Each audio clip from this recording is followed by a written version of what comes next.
Jefferson. Na paz?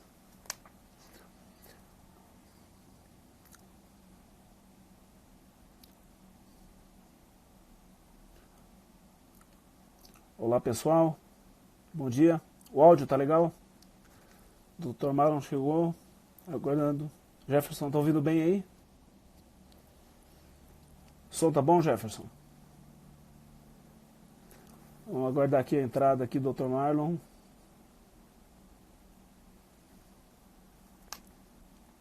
Esperando a entrada dele.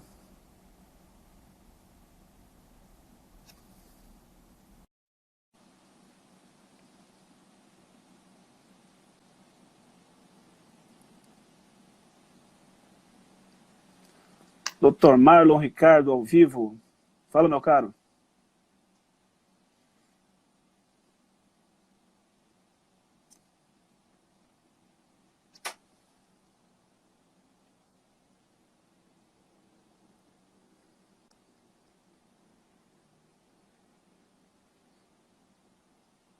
Tô lhe vendo.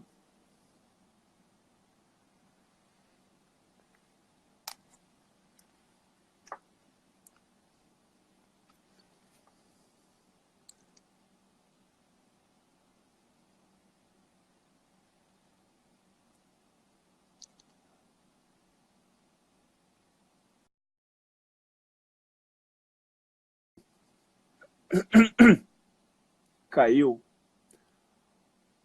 Boa noite, Douglas Calves, meu caro, como é que tá? Felipe Saldanha, meu amigo, tudo jóia? Dr. Marlon caiu, vamos tentar uma nova conexão dele. Agora, nova solicitação, vamos ver aqui.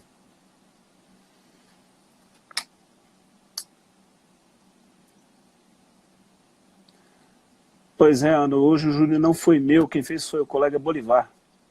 Mas deu certo, ele obteve a condenação, parece que foi 16 anos a pena. Dr. Marlon, boa noite. Boa noite, está me ouvindo bem, Dr. Douglas? Estou lhe ouvindo bem, meu caro, como é que tá?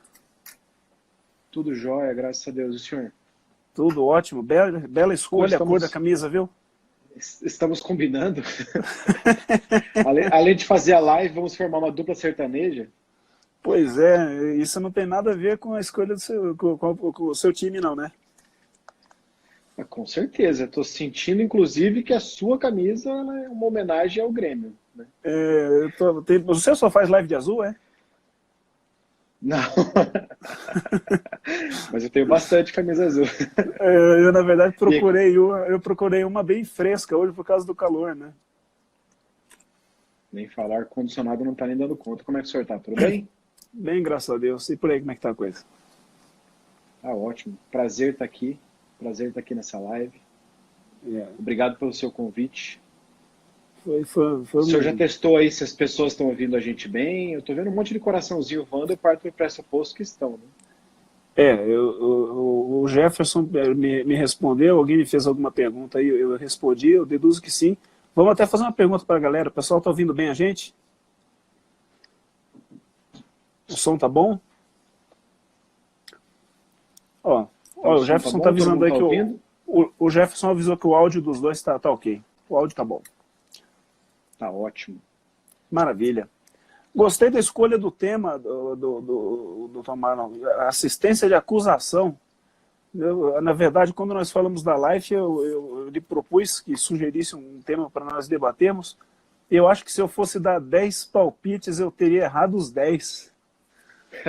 Na hora de imaginar que tema que o senhor sugeriria. Mas eu achei extremamente interessante, vindo do senhor, que é um advogado que é da quintessência da advocacia, né? Um advogado por excelência, né? Sugerir a assistência de acusação como tema para nós debatermos. E eu queria já começar lhe perguntando qual foi a razão da escolha do tema, doutor? 2 motivos, doutor. Primeiro, nós somos um advogado combativo e um dos melhores promotores do Brasil, também combativo, conversando. Advogado combativo exagerado, né? As pessoas que estavam esperando essa live esperam que a gente tenha algum tipo de controvérsia, algum tipo de embate, porque nós estamos, muitas vezes, em plenário, principalmente em lados opostos. Eu Exato. acredito que o tema da assistente de acusação, além de ser um tema muito pouco tratado, o advogado criminalista tem muito pouco contato com esse tema, com menos um contato próximo com o promotor, tanto, principalmente com o promotor do naipe que é o senhor, e fazer com que esses advogados e as pessoas que os seguem tenham contato e saibam um pouco mais sobre esse instituto, que ele é tão presente na advocacia criminal quanto a defesa em si, eu acho que vai contribuir muito para esse pessoal e para nós dois também. Né? Principalmente porque nós dois já tivemos uma experiência atuando ao mesmo lado, né? Eu como seu assistente de acusação. Eu aprendi muito naquela época e tenho certeza que esse conhecimento que o senhor passou para mim naquela época a gente pode compartilhar com o pessoal que está assistindo. De fato, foi uma experiência gratificante aquela. Eu até lhe confesso que é sempre um dilema e uma, vamos dizer assim, uma certa angústia para nós no exercício da atividade da promotoria, o ingresso do assistente de acusação, porque nós nunca sabemos como vai ser a química dessa atuação conjunta, né? Porque nós temos, a par de, evidentemente, no mais das vezes, a nossa atuação resultar num processo acusatório, ou pelo menos na maioria dos casos, nós temos uma liberdade de atuação que nos permite, ao final do processo,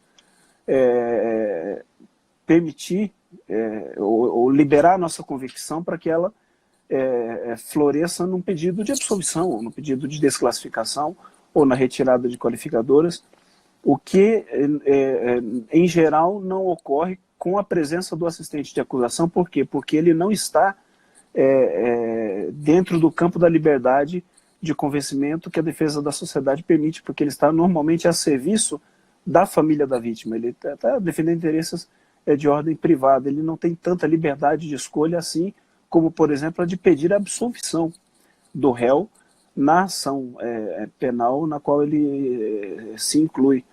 E quando há o ingresso, há início do assistente de acusação no processo, nós sempre ficamos com esse dilema, com essa preocupação. Como será o final se eu, ao final da instrução, se a minha consciência indicar que a culpa do réu não se confirmou, ou melhor, se a culpa do réu se infirmou ao longo da instrução, a ponto de eu concluir pela necessidade de um pedido de absolvição. Vai haver um conflito dentro da órbita acusatória, com um pedido de absolvição meu e um pedido de condenação do assistente. Então, isso é uma situação de pouco conforto, né, que às vezes se torna possível e que já aconteceu comigo. Ela não é nem um pouco agradável, mas quando acontece essa simbiose de pensamento, esse entroncamento de entendimentos, como aconteceu no caso daquele processo em que atuamos juntos, a coisa flui muito bem.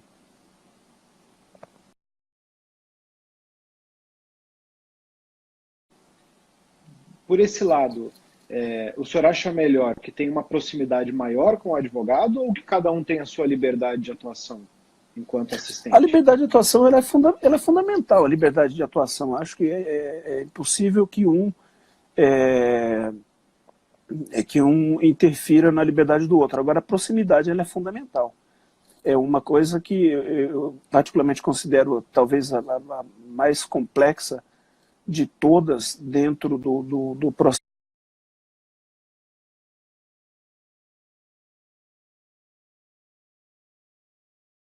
em que há intervenção do assistente de acusação, é aquela em que o assistente de acusação se torna alheio a esse trabalho conjunto com o Ministério Público. Eu me recordo, por exemplo, naquele caso em que nós atuamos juntos, que houve o seu contato e houve um encontro nosso para tratar do caso. Ou seja, se nós vamos trabalhar no mesmo sentido, vamos conversar sobre o assunto, né? Eu já tive situações, por exemplo, de ter um processo com assistente de acusação e que o assistente de acusação se apresentou no dia do plenário. Ou seja, eu cheguei ao plenário sem saber se o assistente de acusação ia falar, se ele não ia falar, se ele ia falar do quê, em que pese nós sejamos o dominus litis.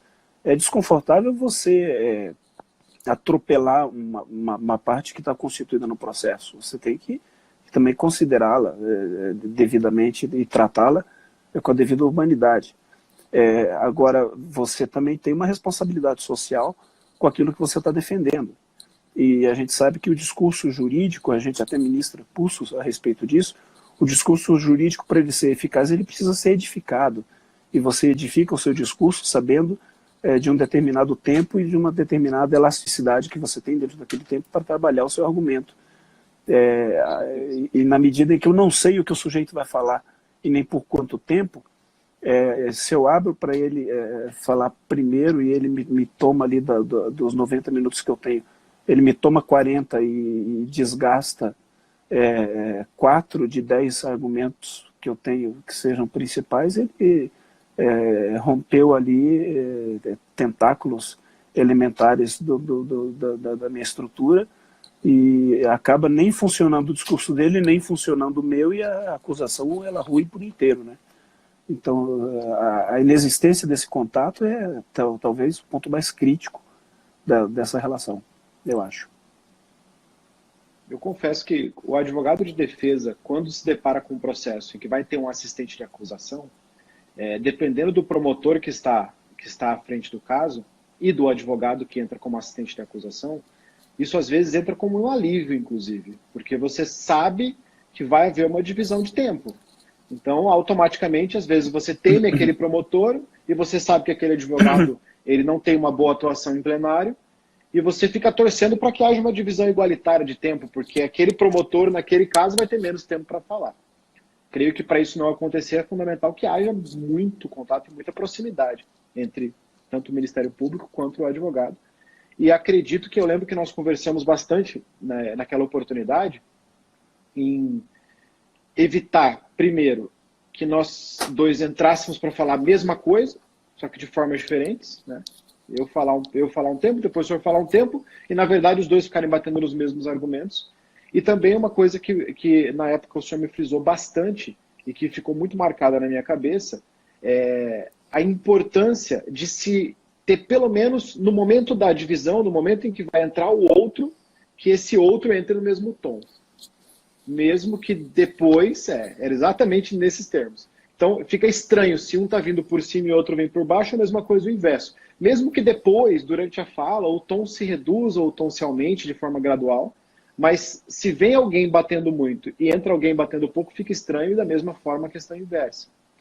Em relação a isso, quando um advogado procura, né, eu não sei sinceramente como é a atuação dos colegas, até porque a atuação de assistente de acusação, eu só tive essa oportunidade de atuar com o senhor, eu nunca mais tive essa oportunidade, foi difícil pra caramba, inclusive, mas os advogados, eles costumam procurar o senhor e ter esse contato em relação a vamos manter um discurso parecido, ou quando um advogado procura o senhor ou outros representantes do Ministério Público que o senhor conheça, existe essa dica do Ministério Público para o advogado? Vamos manter o mesmo tom, pelo menos, na hora que a gente for trocar de fala no plenário? Eu tento na medida em que nós chegamos à conclusão de que o nosso pedido vai ser o mesmo, eu tento sempre zelar por isso. Muitas vezes fazendo a metáfora com a corrida de revezamento, ou a chamada corrida de bastão. Não sei se o senhor gosta de atletismo, ou se não gosta, Sim. ou pelo menos já viu. Na corrida de bastão, nós percebemos que aquele que vai correndo, ao passar o bastão, ele vai correndo, ele estica o bastão, mas um pouco antes o outro começa a correr. E há uma leve redução de velocidade daquele que está com o bastão e um tiro rápido daquele que vai pegar o bastão, para que eles entrem no momento de sincronismo de velocidade, naquele momento da passagem do bastão, para que o bastão seja passado da forma mais tranquila e segura possível, porque a derrubada do bastão é eliminatória. Essa passagem ela é muito delicada.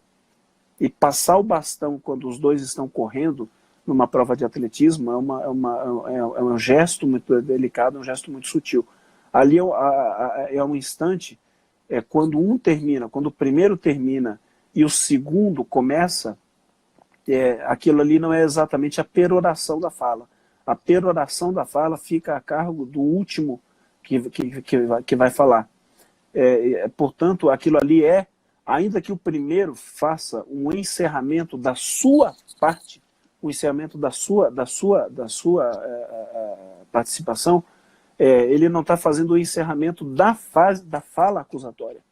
Então ele precisa ter a compreensão de que o instante da fala dele no contexto acusatório em verdade, um instante de velocidade de cruzeiro.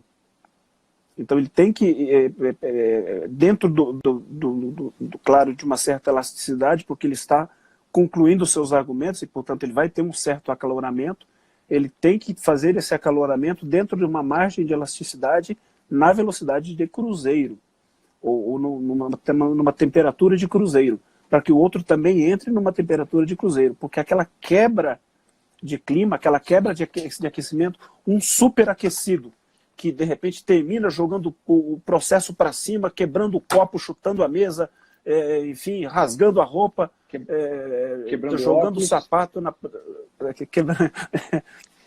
pode ser quebrando óculos também, de repente pode quebrar o óculos, mas aí de repente ele termina aquilo tudo e senta, aí levanta o outro e fala: excelentíssimo senhor juiz de direito dessa vara, muito prazer de estar aqui presente, toda aquela quebra de ritmo, entende?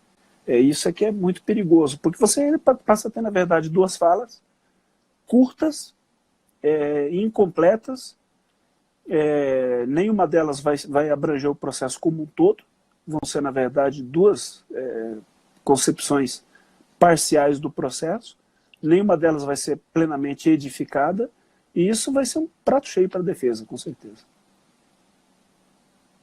Então, quando o senhor se depara com um assistente de acusação no processo, a primeira reação que o senhor tem é de torcer para que ele lhe procure? Ou o Ministério Público toma essa iniciativa também? Aguardar para que ele procure. Não, eu evito interferir a ponto de procurá-lo, porque eu também não sei, muitas vezes a presença do assistente de acusação ela é um mero acompanhamento do processo por parte da família da vítima. E essa interferência nossa também nesse tipo de assistência, eu acho que ela é um pouco invasiva. É um risco que nós corremos. Não é raro, nós temos assistentes de acusação que participam do processo, participam das audiências, e que são contratados pela família da vítima para terem um acompanhamento mais próximo, mais claro, mais dinâmico do que ocorre dentro do processo. Há famílias que contratam advogados para isso. E o advogado, em verdade, ele não vai interferir no processo, a família não quer que o advogado interfira no processo, a família muitas vezes tem plena confiança no trabalho que vai ser desenvolvido pelo Ministério Público, só quer, na verdade, que haja um advogado dentro do processo para lhe manter plenamente informada e, eventualmente, fazer algum requerimento de menor relevo, mas um acompanhamento mais presencial. E esse advogado, em verdade, não vai atuar conosco no júri. Então, a gente se respeita também esse tipo de participação. E, portanto, não há essa procura, a gente deixa a cargo da assistência, mas há sempre essa preocupação. Se vai haver aquele risco de não ocorrer contato nenhum e, de repente, no dia do júri, chegar lá o assistente cheio de notas e PowerPoints e tudo mais, e a gente olhar e falar: meu Deus do céu, quanto tempo me sobra dessa confusão aqui? E aí você tem que ir para ele e falar: doutor, e aí, como é que a gente vai dividir isso aqui? Aí ele fala: que tal meio a meio? Aí você pensa nos 90 minutos que você preparou, aí você tem que adaptar, às vezes negociar alguma coisa ali, e enfim. jogar com o que tem na mão, né? É importante, como a gente está falando tem uma boa quantidade que eu já percebi aqui pelos comentários de acadêmicos, o assistente de acusação no processo criminal, ele é um representante da vítima, né? Então ele vai estar representando a vítima, se a vítima estiver viva ou se a vítima estiver morta ou for menor de idade ou algo do tipo, vai ser aqueles representantes legais do famoso CAD lá, cônjuge, ascendente, descendente e irmão, que ele vai juntar um pedido no processo para que ele se habilite como assistente de acusação. Esse pedido vai ser submetido ao Ministério Público, que vai aceitá-lo ou não aceitá-lo, e depois o juiz vai determinar se vai efetivamente ter aceitação desse cara ou não. Ele sendo aceito, ele passa a ter a contagem de prazos equivalente à do Ministério Público, então abre prazo para o Ministério Público, abre prazo para o assistente de acusação. Inclusive na audiência, para a defesa, isso acaba sendo, na audiência de instrução, principalmente, um problema, porque nós temos uma testemunha sendo ouvida, se é uma testemunha acusatória, o Ministério Público faz perguntas, depois a assistência de acusação faz perguntas, depois a defesa faz perguntas. Então nós temos duas cabeças pensantes, ou às vezes mais, né? Pode ter mais de um assistente de acusação, mas nós temos pelo menos duas cabeças pensantes que estão ali para formular perguntas e talvez, às vezes a gente fica feliz porque houve um esquecimento ou um lapso de alguma coisa que é importante e o outro vai lá e pega esse lapso. Então é complicado até para a defesa nesse aspecto, né? Ou mas tem outro lado, tem outro lado da moeda também, né? Outro lado da moeda também, né? São duas oportunidades de a testemunha se contradizer em alguma coisa, né? Com certeza, com certeza. Isso pode para a defesa, isso pode prejudicar muito. Para um bom advogado como o senhor, isso é uma dupla chance de pegar um erro da testemunha. Com certeza, né? Com certeza, sem dúvidas. Uma outra coisa que eu já percebi em alguns casos, doutor, e aí eu queria que o senhor desse sua opinião a respeito disso, é quando o assistente de acusação ele entra no processo apenas por uma questão patrimonial. Sim. Isso acontece com muita frequência no plenário do júri também? Acontece, e em verdade, isso vai entrar numa questão de fundo que diz até a respeito um pouco a própria origem do papel do assistente de acusação, né?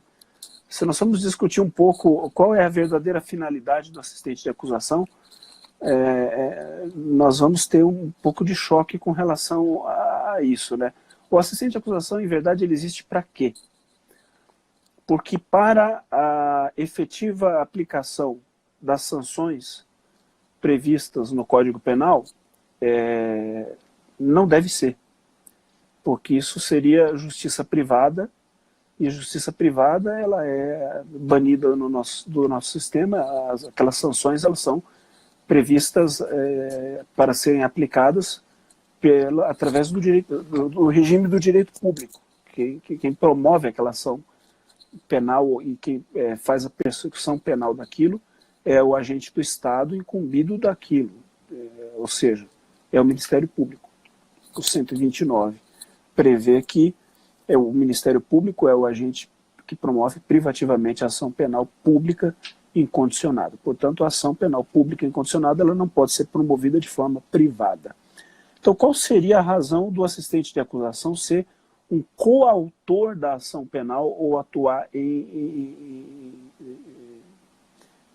ladeando o autor da ação penal?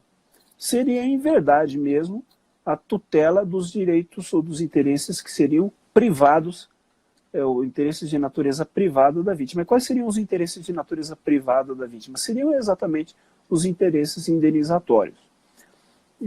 Agora, partindo desse princípio, nós não poderíamos, por exemplo, permitir ao assistente de acusação recorrer de uma sentença de pronúncia que não reconhecesse, ou que abolisse, ou que limasse da imputação inicialmente feita a presença de qualificadoras. Porque não faz diferença para uma eventual indenização se o crime teria sido praticado com crueldade ou não. O que faria diferença para a indenização seria, essencialmente, se o crime teria sido praticado por A, matando B, ou não. Não faria muita diferença se o crime teria sido praticado com surpresa ou não. O que interessa é que A teria matado B ou não. E aí, nesse ponto, o interesse recursal do assistente de acusação seria no sentido de que a imputação se mostrasse procedente ou não. E aí começa a haver uma grande confusão no direito brasileiro que foi levantada lá atrás, já há mais de 20 anos, pelo Lênio Streck. O senhor deve conhecer esse debate, até porque é lá da sua terra. O Lênio Streck levantou mais de 20 anos atrás a não recepção da figura do assistente de acusação e conseguiu isso, resultados positivos a essa tese, lá no Tribunal de Justiça do Rio Grande do Sul, salvo engano, com a 5ª turma lá do TJRS, não sei se é a 5ª ou 6ª turma, ou Câmara Criminal de lá, mas não conseguiu fazer prevalecer isso em Brasília. O STF nunca se manifestou sobre o tema.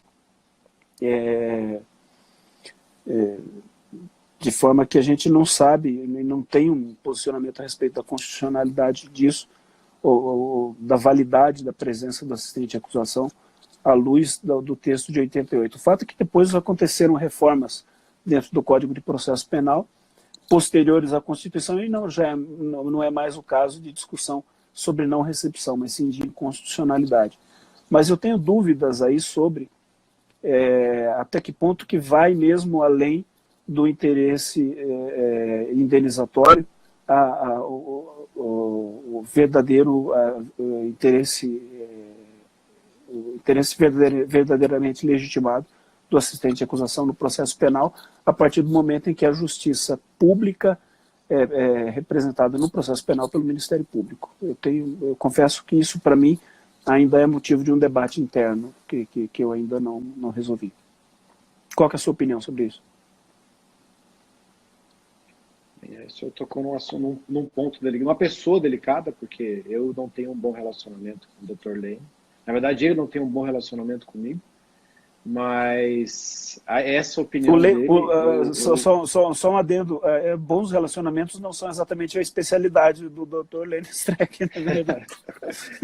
Ele não gosta muito da metodologia de ensino que eu tinha há um tempo atrás, com músicas, com esse tipo de coisa, facilitação. Ele não é muito adepto a esse tipo de metodologia. Gostar não é muito a especialidade dele.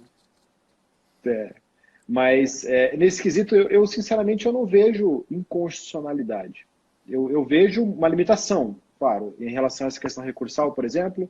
Eu vejo uma limitação porque as duas figuras não podem se confundir. O assistente, ele é assistente, ele não é o promotor. Né? É diferente de uma ação privada, substitutiva, onde houve uma omissão do Ministério Público e aí vai entrar algum advogado ali naquela história, basicamente como querelante. Mas no caso da assistência, o promotor está lá. Então ele é o titular da ação penal e ele é o ordenado pelo poder público para fazer imperar aquele poder público estatal naquele caso. Não o assistente. Né? Mas, ao mesmo tempo, eu não vejo muito, principalmente na questão prática, assistentes que se colocam apenas pensando na questão patrimonial. Eu vejo assistentes que se colocam por uma questão midiática, às vezes, por uma questão de marketing. Eu vejo assistentes que se colocam por uma questão emocional. No caso que eu tive com o senhor foi uma questão emocional. Eu vejo assistentes que se colocam para tentar fazer as vezes do Ministério Público, e muito raras vezes eu vejo assistentes que sabem dessa lógica de tentar buscar provas ou alguma outra coisa, pensando num processo civil. Né? Mas, em relação à inconstitucionalidade, eu não vejo inconstitucionalidade nesse caso. Porque, ao final, apesar do titular da ação ser o membro do Ministério Público, ao meu ver, teriam inconstitucionalidades ali se houvesse um extrapolar por parte do assistente. Algum contraponto, essa questão do Ministério Público pedir absolvição e o assistente pedir condenação é uma coisa complicada. O inverso, eu nunca ouvi falar de acontecer do Ministério Público pedir condenação e o assistente pedir absolvição também. Eu também não. Mas é possível, né? Difícil, mas é possível. Pode acontecer no plenário. Até porque, às vezes, o assistente de acusação, ele não é... Eu vou falar de um caso prático, de um assistente de acusação que ele entra no processo como representante de um filho bastardo, com o objetivo de levantar quantos bens aquele pai tinha. Não com o objetivo de ver persecução penal de quem matou o pai. Então, nessa situação, esse cara ele tá com uma liberdade total. Ele pode chegar lá e pedir absolvição se ele conseguir o objetivo dele. Excelente que era exemplo. levantar os Excelente bens. exemplo. Que era Ele atingiu levantar o os objetivo bens. dele. Que impede ele de pedir absolvição, né, num caso como esse? Excelente exemplo.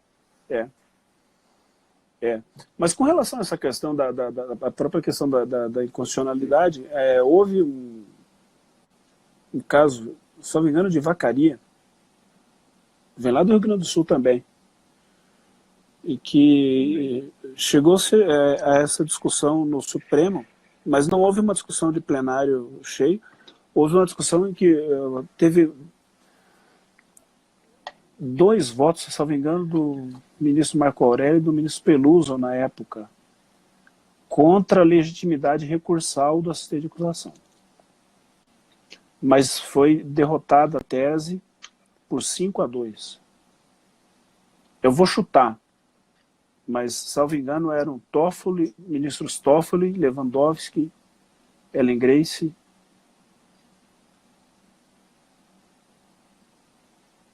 Eros Grau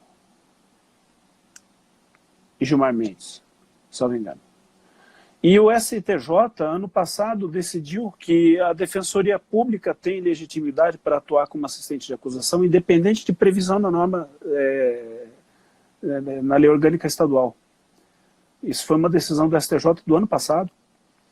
E a base dessa decisão do STJ foi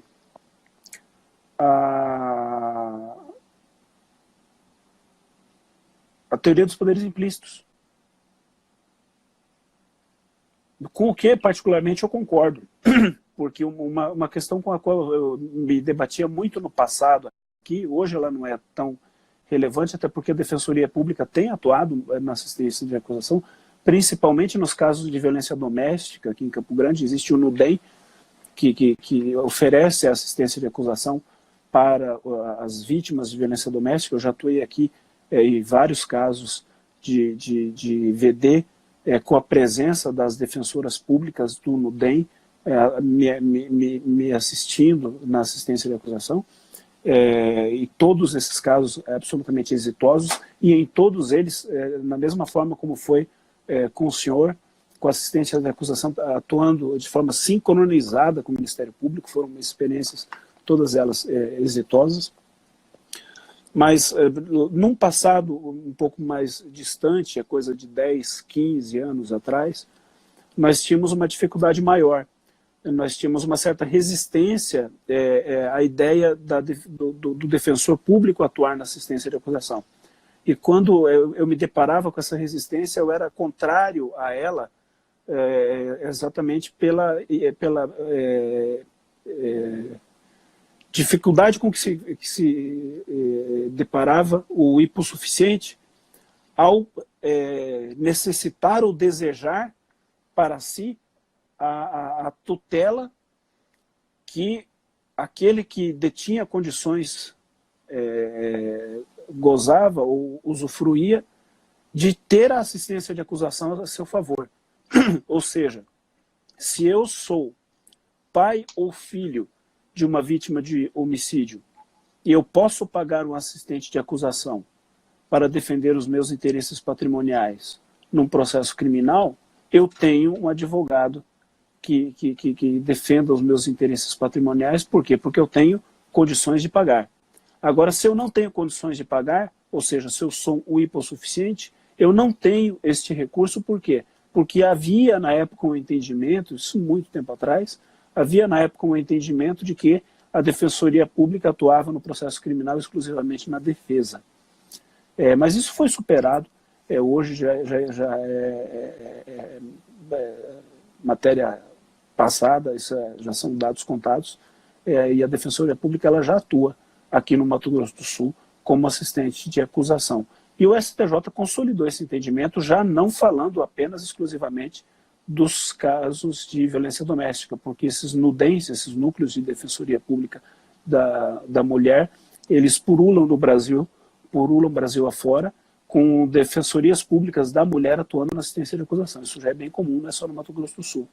Mas o STJ foi além e ele sentenciou ele acordou que a Defensoria Pública pode sim atuar na assistência de acusação, independente de previsão na Lei Orgânica Estadual. Ou seja, é uma matéria que, embora não haja uma martelada do Supremo dizendo que é constitucional, já há uma decisão do STJ do ano passado dizendo que a matéria, pelo menos na interpretação infraconstitucional, ela é pacificamente aceita. Acho que isso não é coisa para ser discutida hoje. É mais registro histórico. O senhor já se deparou com alguma situação em que o Ministério Público tenha pautado pela impronúncia ou pela desclassificação do crime antes do plenário, tenha conseguido isso numa sentença e o plenário tenha ocorrido por causa de recurso da assistência de acusação? Não, eu me deparei com uma pior.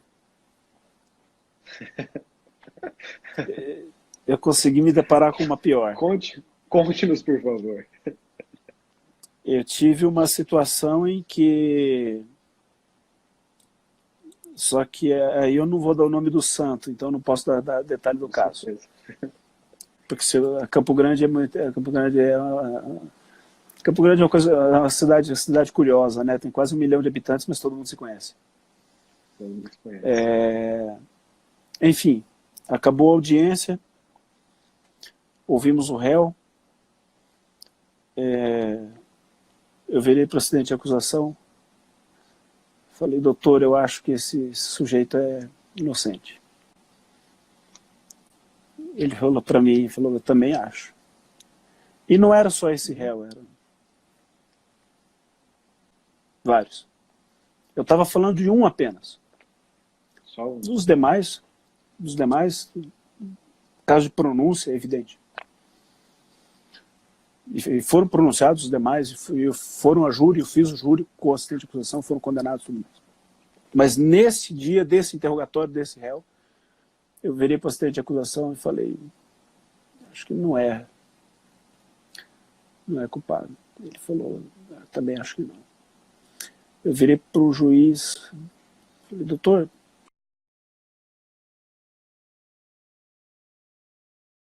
se o senhor quiser, eu faço a alegação final oral.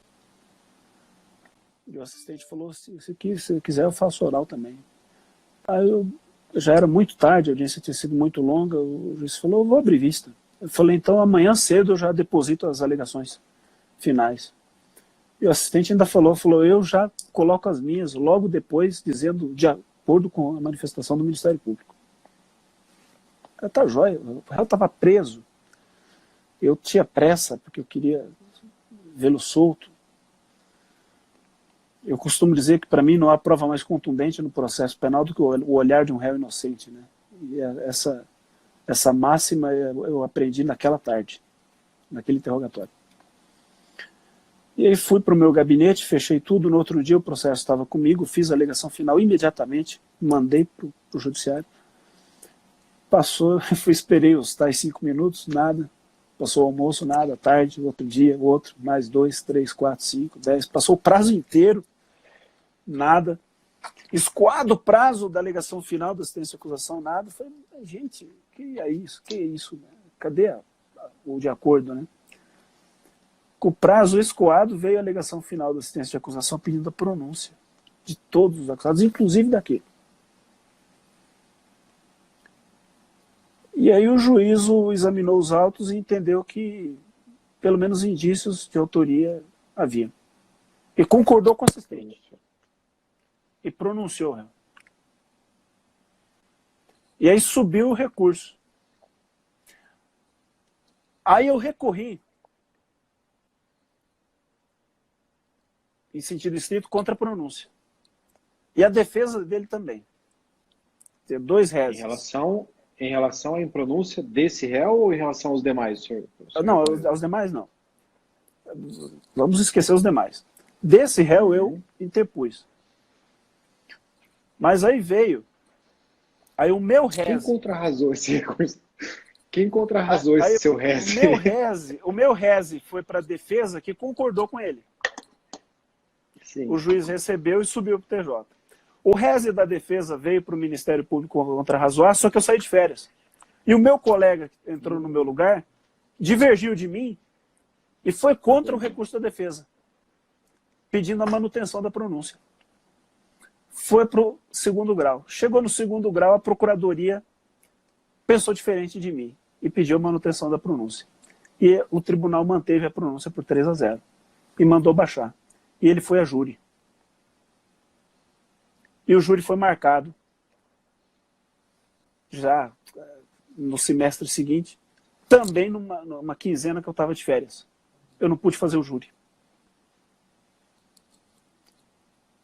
E o defensor público com a sentença embaixo do braço e a minha alegação final embaixo do outro, fez o júri e ele foi absolvido por 4-3, com a minha alegação final.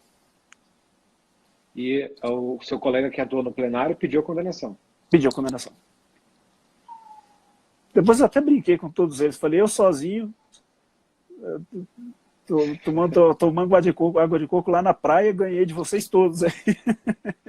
Porque foi todo mundo contra o caso, mas na verdade, brincadeiras à parte, era um caso muito complexo mesmo. Eu respeito profundamente o entendimento de todos, respeito mesmo, conversei com todos os colegas a respeito disso, é respeitável o entendimento de todos, mas foi um caso emblemático um caso assim acadêmico para se exemplificar a independência funcional do Ministério Público, onde promotor natural do caso, promotor substituto, membro do Ministério Público de segunda instância, todos eles atuando com a liberdade de convicção, tribunal sentenciando no final, promotor do plenário também atuando exclusivamente de acordo com a sua consciência, e ao final todos respeitando a decisão do Conselho de Sentença, que decidiu por 4-3 uma cumbuca de vespa dessa, e foi respeitada a decisão do plenário sem recurso contra a decisão ali exarada. Foi um caso fantástico. Excepcional. Demonstra claramente essa questão de... Para mim, demonstra duas coisas. Primeiro, essa questão de independência. E segundo, o quanto faz diferença a participação do promotor na audiência de instrução. Né? Porque, como o senhor mesmo disse, o que lhe convenceu foi o olhar do inocente. Esse olhar do inocente, às vezes, ele não é transmissível para uma filmagem. Né? E muitas vezes no plenário, com o nervosismo, também acaba não se demonstrando. Então, essa participação na audiência é fundamental. E essa questão de ter a possibilidade de substituição, claro, sabemos que é humanamente impossível ficar tudo centralizado naquele promotor e ficar dependendo de férias e outras coisas para se marcar alguma coisa, né? Mas o quão seria importante se o senhor tivesse tido a oportunidade de fazer esse plenário, porque aí daria a mesma coisa da independência. Mas o senhor poderia passar para os jurados essa questão do olhar, porque pesa muito. Eu entendo a absolvição dessa com certeza. Pesa muito a palavra de um promotor que não é só um promotor, é um promotor experiente. Então a gente parte do pressuposto que se o senhor já fez mais de 700 júris, o senhor já fez mais de 700 audiências, já ouviu mais de 700 réus e já está suficientemente calejado para perceber uma mentira ou uma verdade. Claro que alguma coisa vai passar por entre os dedos, mas na maioria dos casos consegue ter aquele faro que falta às vezes a uma pessoa inexperiente em relação a essa questão de se a pessoa é inocente, se a pessoa é culpada, se ela mentiu naquele ponto, se ela não mentiu naquele ponto, se ela se contradisse para se defender, se ela se contradisse simplesmente porque naquele momento ela achou que era importante para ela e ficou com medo de se prejudicá-la de alguma forma, mas no fundo ela é inocente ou não. Essa experiência que o senhor coloca no papel, entre as suas alegações finais, ser usada por um profissional, por um advogado em plenário, pesa muito. Eu tenho certeza que esse profissional conseguiu usar todos esses argumentos. Todo esse tempo, essa consciência que o senhor tinha, o seu contato com o caso inteiro, isso faz uma diferença gigante. Eu entendo perfeitamente o fato de o senhor ter vencido com os seus argumentos das alegações finais, todos os demais que ali passaram, inclusive o assistente de acusação, nesse caso, porque pesa demais. Assim como pesa, e a gente não pode usar a pronúncia num caso como esse, ter uma outra peça que a gente pode usar, já que não é a pronúncia. A gente pode pegar aquela peça como deve ter sido feito pelo defensor e falar uma hora daquela peça e mais meia hora de alguma outra coisa ali, tranquilamente, e com um argumento de autoridade que a gente pode usar, nesse caso, que não é um argumento de autoridade proibido como o uso da pronúncia, com certeza pesa muito. Esse caso é fantástico. Tenho certeza que ele está engrandecendo muito o pessoal que está assistindo aí, o Jefferson, o João, grandes amigos, o Thiago. São grandes amigos e grandes colegas. O Dr. Thiago saiu um pouquinho no intervalo da aula dele para dar um alô para a gente. Um abraço se ele estiver ainda presente aí. O Dr. João Ricardo aí também, um grande abraço aí. O Jefferson sempre presente aí, um grande amigo nosso. Só gente grande nesses comentários aqui, doutor. Só gente grande. Só tem fera aqui. Mas foi interessante, esse caso ele foi interessante, eu até digo, fico feliz pela forma como o senhor colocou, acho que ela até foi mais elogiosa do que eu mereço. Mas foi interessante porque ali esse processo ele foi caracterizado sobretudo pela atuação só de profissionais de peso ali.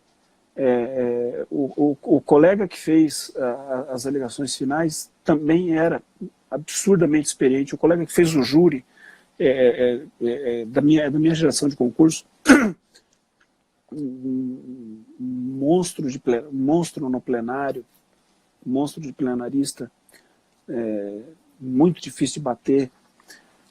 O procurador que fez o arrazoado que foi levado ao Tribunal de Justiça é respeitabilíssimo.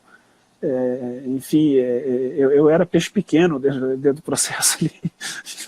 Então foi coisa linda de se ver, coisa linda de se ver. Eu até lamento não tê-lo copiado. Eu agora no meu site, eu estou começando agora uma série de reminiscências.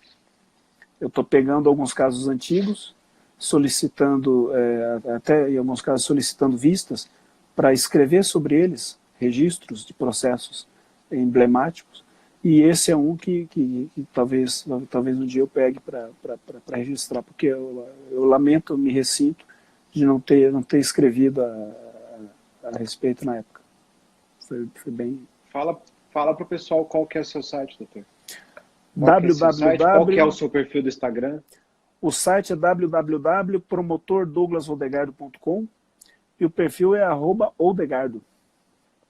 Porque esse nossa live aqui, depois o senhor vai conseguir colocar, não sei como é que eu vou fazer, mas eu vou dar um jeito de colocá-lo no canal do YouTube, deixar disponível para a galera aí, para eles poderem eu também tenho o canal do YouTube, que é Douglas Odegardo, traço promotor do júri, e eu também vou tentar salvar essa live e colocá-la no canal do YouTube e no site, como eu fiz com a live do Suxberger na semana passada.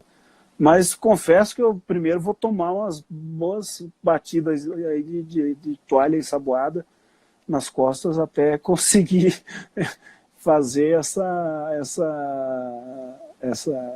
transmissão aí da Light pro MP4 aí.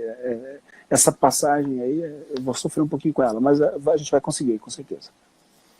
Com certeza. Aí nesse local já as pessoas ficam cientes que o senhor tem um site, esse site é muito bom.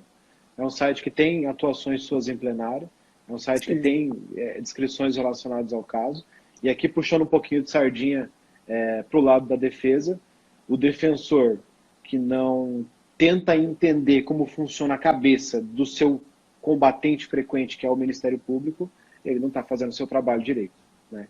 Então, um advogado que não frequenta um site como esse, que são poucos promotores no Brasil que permitem essa possibilidade, que se colocam frente a esse embate, o advogado não está fazendo o seu trabalho direito, ele tem mais que começar a repensar a sua atuação, porque você entender a cabeça daquele que vai estar ao seu revés em um plenário é parte fundamental da sua preparação.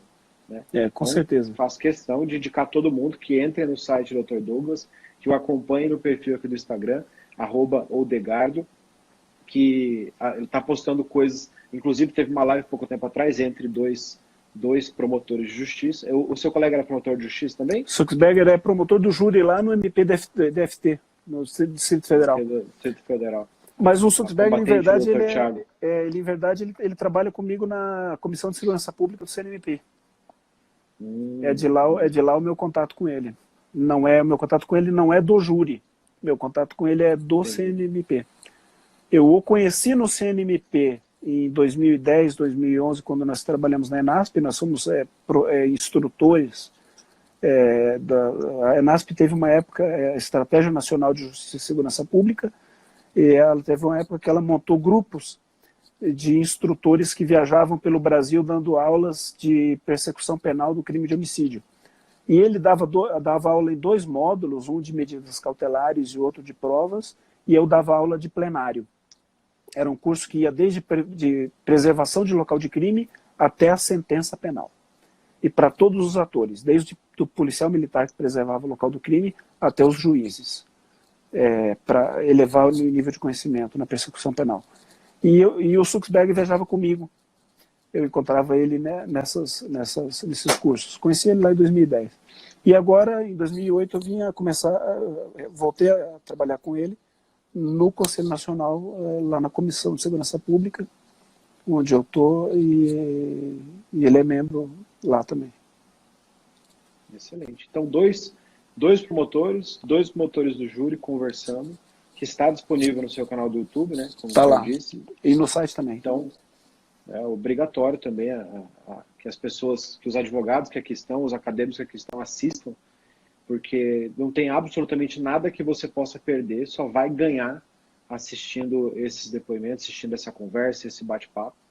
E a gente tem que sempre entender que esse olhar tem que ser um olhar pensando, tentando entender o funcionamento da cabeça de quem está lá do outro lado, até porque é essa cabeça que vai formular todos os argumentos em um plenário futuro, e esse entendimento é fundamental para se elaborar até mesmo uma boa defesa. Tenho certeza que os promotores também devem ter esse cuidado, né, de ficar sondando a gente por aqui, aqueles que não têm um embate frequente, né, para da mesma forma se preparar em relação ao pensamento daquele que vai enfrentar em um plenário, algo do tipo. Você tem esse costume? Eu, pelo menos, eu tenho uma relação muito próxima com a nova geração de advogados, né, com os advogados que estão atuando no meio do tribunal do júri, né. Tenho uma relação muito próxima com o senhor, me dou muito bem com o senhor, com os colegas que estão aí presentes, com o doutor Tiago, com o doutor João, enfim, uma relação muito saudável, muito amistosa, muito gostosa, muito boa, muito leal. E vocês falam muito, né? Eu sou um seguidor seu, acompanho inclusive os seus dias de perguntas e respostas, né? Acompanho, gosto de ver ali o que a pessoa pergunta, acho bem humoradas as respostas, enfim, e acabo com isso também absorvendo muito do seu perfil, absorvo muito do perfil do Dr. João, absorvo muito do perfil do Dr. Tiago, ainda que não seja por uma questão de estratégia, isso acontece de forma orgânica, né? A gente acaba conhecendo muito do jeito do outro. E quando acontece, quando chega o momento do embate, esse embate, é claro, acontece de um jeito mais natural, né? É totalmente diferente de eu embater com alguém que eu nunca vi na vida, de eu embater com alguém com quem eu tenho um contato muito direto e frequente, e que eu estou todos os dias vendo o que pensa e o que acha a respeito das questões jurídicas e processuais. Então, eu já sei muito das suas opiniões a respeito de muita coisa, exatamente pela sua exposição, da mesma forma que o senhor acabou de relatar a respeito de mim aí. Dr. João me deu uma intimada aí a respeito da imposição de escrever um livro, que foi subscrita aí com pena de ouro aí pela minha esposa, Ariane Murad, embaixo, de acordo. Intimação da esposa. Essa aí já está implícita com condução coercitiva, né? Mas fica aí uma promessa para o Dr. João e para minha adorada Ariane, que esse livro ele vai sair, talvez saiam de anedotas primeiro aí, para a gente dar um pouco de risada. Mas ele vai sair, ele tá sendo gestado aqui na cabeça. Ele vai sair. Provavelmente. Tenho certeza que. Provavelmente no caminho aí, né, misturando, baseado em reminiscências, né? Um livro aí traçando aí percalços entre os percalços e as escuridões do Tribunal do Júri aí, como chegar à luz que dele emana, né? Sua esposa está dando carteirada já ali. Ó, pois é a condução coercitiva que eu falei. Daqui a pouco vai, se por acaso o senhor não aparecer no plenário, o senhor tem plenário amanhã? Não, amanhã não tem, não. Se não aparecer o plenário dessa semana do júri aí, já sabemos o que aconteceu, né? Pois é. Já temos plena consciência. É uma condução coercitiva que com certeza eu compraria. Já está previamente convidado para o lançamento dele. Não. Com certeza eu compraria. Embora... Falta livros desse tipo hoje em dia, doutor. Nós temos vários livros de casos e afins da antiguidade. Eu tenho livro de 1960, de 1940 aqui, desse tipo, mas há muito tempo que eu não vejo um livro. A literatura de reminiscências de júri, ela anda escassa. Eu, pelo menos, o que eu tenho de literatura de reminiscências de júri, se for excluir o material que o Mogenot produziu, ela cai para a década de 70 quase. Eu não sei se com o senhor, eu não sei se com o senhor é assim.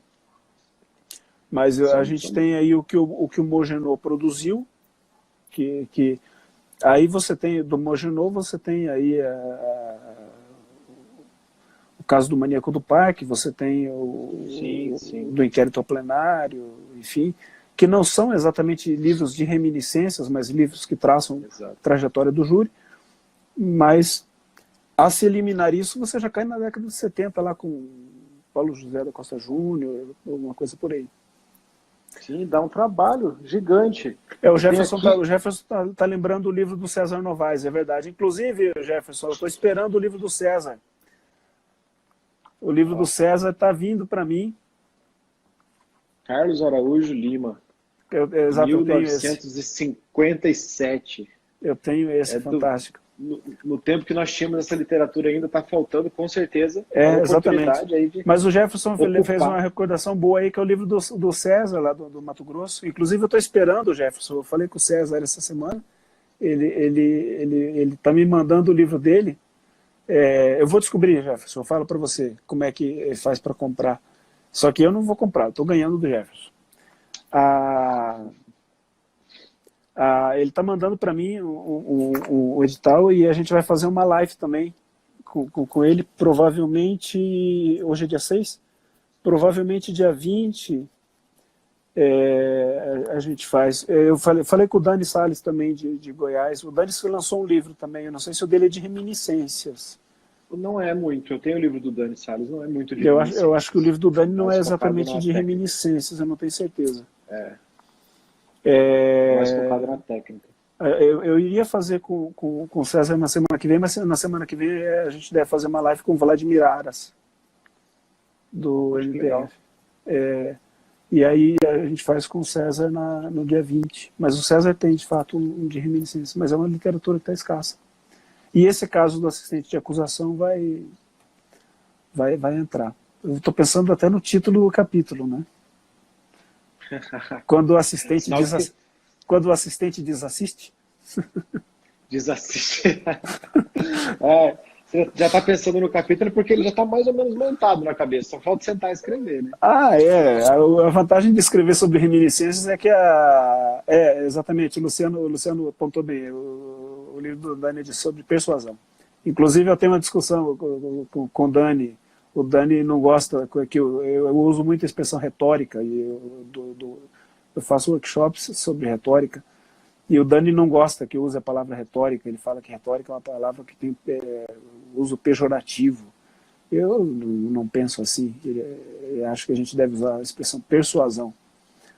Ele acha que se eu falar a palavra retórica, essa palavra vai ser usada contra mim no tribunal do júri, porque as pessoas vão dizer que eu sou um retórico, e retórico é sempre a pessoa é olhada com maus olhos. Mas eu discuto com ele que eu sou retórico, eu sou formado, minha base de formação é filosofia, a retórica vem da... Tivemos um pequeno problema. Nos perdemos no tempo. Vamos esperar o Dr. Douglas pedir entrada.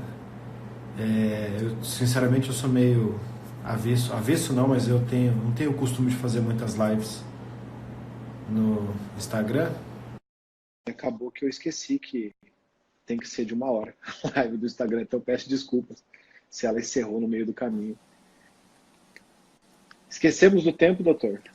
Faz 1 hora que a gente está falando. Faz 1 hora que a gente está falando e nem percebeu. Eu disse que teríamos um problema nesse negócio de limitar 40, 30 minutos aí, porque a gente ia ter bastante assunto para falar, né? Mas a culpa é minha, eu que fiquei de limitar, né? Compromisso é meu. Você disse, você controla o tempo. Eu falo que nem o homem da cobra, como diria uma amiga minha. E eu sou a digressão encarnada em forma humana, né? Então, não tem jeito, né? O que fala igual o homem da cobra é a digressão encarnada. Se encontram, né? Dá nisso. Doutor, o senhor acha que tem mais algum caso para o senhor tratar, para o senhor relembrar para a galera? Alguma dica que o senhor possa dar para os advogados criminalistas aí que estão começando? Dica a gente não tem autoridade para dar, né? A gente, na verdade, bate papo, né? Enfim, acho que o que a gente pensou e lembrou aí, a gente pontuou, e acho que foi uma conversa muito boa, muito produtiva. Vamos agora tentar salvar a live aí, e fica esse retorno nosso aqui para um agradecimento ao pessoal. Pelo que eu vejo aí, boa parte do pessoal já retornou. Acho que a gente... Olha o Suxberger aí entrando. Grande Suxberger. Fala, Suxberger. Obrigado pela presença aí, meu querido. Estamos aí. Obrigado. Estouramos o tempo hoje, Suxberger. Estamos aqui na segunda rodada de 1 hora. Segundo tempo agora. Vamos ver quantas vezes o Instagram nos expulsa aqui.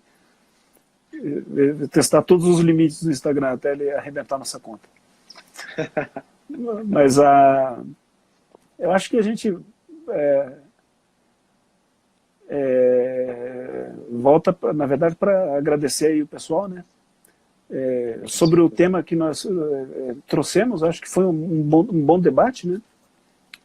Com situações práticas, a parte normativa aí, você que é professor aí há tanto tempo, fez uma boa exposição. Eu, da minha parte, tenho a agradecer a presença desses amigos todos, autoridades aí do meio jurídico nosso aí que brindaram com a presença. Fica aí, da minha parte, a gratidão, e eu passo aí a palavra para o senhor aí, para o senhor dar as suas considerações. Eu só tenho a agradecer. Agradeço ao senhor pelo convite, pela sugestão da ideia da gente fazer essa live. Confesso que eu gosto muito de vídeo, mas esse negócio de live não é uma coisa que surja. Tenho até vontade de fazer com mais frequência. Estou em débito com alguns amigos em relação a isso também, mas vou tentar suprir essa situação agora ao longo dos próximos dias. Agradeço muito pelo convite. Agradeço o senhor em nome das pessoas que seguem, das pessoas que me seguem, das pessoas que aqui estão vindo através do meu Instagram. Eu tenho certeza que essa nossa 1 hora ela não foi gasta à toa, nós conseguimos passar um bom aprendizado, e com certeza a maior parte desse aprendizado veio graças à experiência que o senhor tem a transmitir para todo mundo. Agradeço por essa boa relação. É muito fácil confundir-se a situação de duas pessoas trabalhando em lados opostos num plenário para transferir isso para a vida pessoal e fazer duas pessoas como se elas fossem inimigas. Alguns advogados e alguns promotores têm essa postura, definitivamente não é o seu caso. Sou muito grato por essa relação que nós desenvolvemos ao longo desses aí, os seus 20 anos, mas meus aí quase um pouco mais de 10 anos de advocacia, e vamos tentar fazer com que essa live chegue a todo mundo de forma, além dessas 24 horas que ficaram à disposição. Fica a dica para o pessoal que está aí, que ser assistente de acusação também é ser advogado. Você tem que, é um pouco mais difícil para nós advogados que estamos há muito tempo na estrada, porque você tem que virar uma chavinha dentro da sua cabeça, que é um pouco complicada, mas é uma atuação como outra atuação qualquer, é uma atuação que demanda preparo, que demanda muita entrega, e por essa dificuldade, inclusive, demanda ainda mais entrega às vezes que uma atuação defensiva que sai com mais naturalidade. Então, assim como o senhor disse durante nossa conversa inicial, se algum advogado tem a intenção de ser assistente de acusação, não deixe de ter um contato com o Ministério Público. Converse, divida experiências, passe a sua opinião do processo, aceite a opinião alheia que virá, divida a fala se for o caso. Não chegue, como o senhor disse que já aconteceu em alguns casos, no dia do plenário, diga: oi, tudo bem, eu sou assistente de acusação e vamos dividir o tempo aqui porque a gente vai ter pouco tempo para falar, porque isso vai acabar prejudicando mais o seu interesse do que auxiliando o interesse do seu assistido ali naquele caso. Então eu só tenho a agradecer a todo mundo que assistiu. Eu não sei muito bem como saber quem assistiu ou não assistiu aqui, eu vou tentar descobrir durante essa situação, e eu vou também colocar os meus esforços para a gente tentar salvar essa live de uma forma que a gente consiga colocar no YouTube, disponibilizar por mais tempo para todo mundo. Então, muito obrigado ao senhor pela oportunidade de estar aqui, pelo convite, muito obrigado a todo mundo que assistiu. As pessoas que não conhecem o Dr. Douglas, vocês podem encontrá-lo no Instagram aqui no @udegardo. As pessoas que não me conhecem podem me encontrar aqui no Instagram no @marlonricardocriminalista. E todos nós temos a intenção de engrandecer a advocacia criminal, o Ministério Público como órgão atuante na defesa da sociedade, e tenho certeza que ninguém aqui está dissuante dessa ideia, e as pessoas que nos seguirem não vão ter nenhuma surpresa em relação a essa situação, porque todo mundo aqui o que quer ao final é que a justiça seja realizada de alguma forma. Então, muito obrigado mesmo pelo convite. Com certeza. Só um adendozinho, sem estourar de novo o tempo da live, não causar de novo esse constrangimento aí para o Instagram, senão a gente vai ser expulso da rede. Eu subi aqui... verdade. Eu subi aqui e percebi a presença da colega Aline, minha colega que divide as atribuições lá na vara do Tribunal do Júri. Queria mandar um abraço para ela. A presença aqui da doutora Bianca também, um abraço para ela. E vi também a presença aqui do colega César, pedindo aqui para a gente salvar a live. César aqui dizendo: salve a live, Douglas. O colega César Novaes é promotor lá no Mato Grosso, um dos monstros do Tribunal do Júri no Ministério Público Brasileiro. Ele que é o autor da obra que nós estávamos comentando há pouco, que eu estou aguardando aqui, viu, César? Esperando chegar seu livro aqui. A hora que chegar, vou imediatamente devorá-lo para depois resenhá-lo aqui nos canais nossos, aqui para divulgar. A gente estava falando exatamente da necessidade de se escrever aí sobre essas reminiscências, sobre a vivência no Tribunal do Júri. Obrigado pela tua presença, César, meu amigo. E eu estava comentando, inclusive, que está feito aí, a gente está com a previsão de fazer uma live contigo aí, previsão para depois do dia 18, a gente está calculando aí para ver se dia 20 a gente faz a live contigo. A gente tem agora dia 13 com o Vladimir Aras, e ver se dia 20 a gente faz a live aí contigo para trazer a tua experiência aí para o pessoal conhecer. Quero que os meus amigos aqui do Mato Grosso do Sul te conheçam e aprendam muito aí contigo. Valeu? Doutor Marlon, obrigado pelo aceite no convite, parabéns pela escolha do tema. Foi um prazer imenso conversar contigo e até a próxima. Vamos, no futuro breve aí, escolher um novo tema aí e estourar de novo o tempo do Instagram. Vamos fazer uma petição para o Instagram para aumentar esse tempo, porque ele não comporta a gente ficar conversando aqui em 1 hora só. Ou vamos vencer vencer na martelada, né? Ele derruba, a gente volta, ele derruba, a gente volta, ele derruba, a gente volta. Com certeza, com certeza. Doutor, muito obrigado. Uma boa noite para todo mundo. Agradeço demais. Um bom descanso e bom descanso para todo mundo, pessoal. Valeu, sucesso aí. Tchau, tchau. Sucesso.